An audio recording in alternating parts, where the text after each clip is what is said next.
മുഹമ്മദേ, നിന്റെ കൂടെയുള്ള ആരെങ്കിലും മരിച്ചു കഴിഞ്ഞാ അവന് സ്വർഗത്തിലാണെന്നല്ലേ പറയുന്നത്.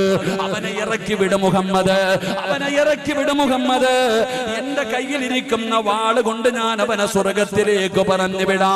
പടച്ചവനെ, തന്റെ പൊന്നാര മകന്റെ ദേഷ്യം പിടിപ്പിക്കാറ്, തന്റെ പൊന്നാര മകന്റെ രക്തം തിളപ്പിക്കാറ് പിതാവ് അവിടെ നിന്നുകൊണ്ട് തന്റെ പൊന്നാര മകനെ ഒരുപാട് ചീത്ത പറയുകയാണ്. പക്ഷേ പൊന്നുമോൻ മിണ്ടുന്നില്ല. വാപ്പയല്ലേ പറയുന്നത്, വാപ്പയല്ലേ പറയുന്നത്.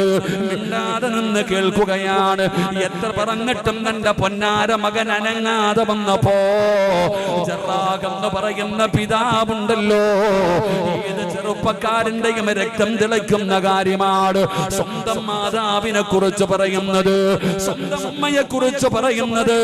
ഉമ്മാനെ ചീത്ത വിളിക്കാൻ തുടങ്ങി, ഉമ്മയെ ചീത്ത വിളിക്കാൻ തുടങ്ങി.